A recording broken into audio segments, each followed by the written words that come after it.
እንዲህም አለ እንዴ ብላችሁ እንድትገረሙ የሚያደርግ አንድ ታሪክ ልንገራችሁ። ባለ ታሪኳ እንዲህ ትላለች። ትላንት ከስራ በጊዜ ወጥቼ ከአክስቴ ቤት ዕቃ ተቀብዬ ለእናቴ ላደርስ ታክሲ ሰልፍ ቆምኩ። አክስቴ እንደ ልማዷ አግቢ የሚለውን ተደጋጋሚ ምክሯን ለግሳይ ነበር የሸኘችኝ። ሰልፉ አይጣል ነው።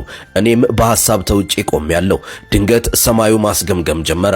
ብዙም ሳይቆይ ማካፈት ጀመረ። ጃንጥላዬን በዘረጋው በሰከንዶች ውስጥ አንድ ያልጠበቅኩት እጅ ትከሻዬ ላይ አረፈ።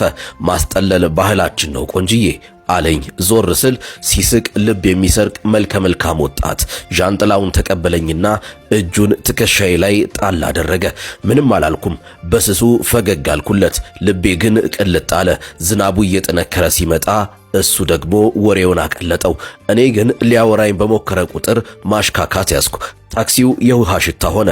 ነይ ራይድ እንያዝ፣ ትንሽን ጠብቀው ካል ይብስብናል አለኝና ጃንጥላውን ሰጠኝ። የለበሰውን ጃኬት ሲያወልቅ በዚህ ብርድ ምን ሊያደርግ ነው እያልኩ ሳስብ በረደሽ አይደል ከንፈርሽ እኮ እየተንቀጠቀጠ ነው ብሎ ደረበልኝ። ጠላታችሁ ይውረድ። ልቤ ሽርትት አለ።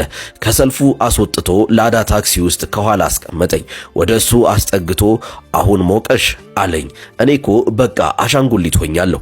እሱ ስለ ነገ፣ ስለ ህይወት፣ ስለሚኖረን ግንኙነት ሳይቀር እያወራ እኔ በውስጤ አክስቴ ሆይ ከጭቅጭቅሽ ልድን ነው እያልኩ ራሴን መዳር ጀመርኩ። በነገራችን ላይ ባታወሪበትም ድምፅሽ ያምራል ሲለኝማ አልቻልኩም። የምወርድበት ቦታ ስንደርስ በሸኩ። ሂሳብ ስል ቀድሜ ከፍያለሁ ቆንጂት ብሎ ወርዶ እጁን ዘረጋልኝ። ልዑኔ ያገኘሁት አልኩ ለራሴ።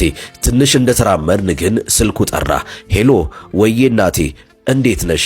አሁን ደረስኩ። ብታይ ዝናቡ አንዲት ቆንጅዬ ልጅ አስጠልላኝ። እሷ ባትኖር ሞቼብሽ ነበር። መጣው ጠብቂኝ። እሺ ፍቅር መጣው። እናቴ ብሎ ፍቅር ዞረብኝ። ወደ እኔ ዞሮ በጣም አመሰግናለሁ ብሎ ጉንጬን ስሞኝ መንገዱን ሊሻገር ሮጠ። እኔ በቆምኩበት ቀረው። ልቤም አይኔም ተከተሉት። በዚህ ደቂቃ በፍቅሩ ተማርኬያለሁ። ግን ፍቅረኛ እያለው እንዲህ ማድረጉ ትክክል ነው ወይስ እናቴ ብሎ ፍቅር ያለው እናቱን ነው? ታዲያ ይሄ ምን ይሉታል? ምን ያዋጠኝ? እኔ ልከተለውና እውነቱን ለማወቅ ወስኛለሁ። እናንተስ ምን ትሉኛላችሁ?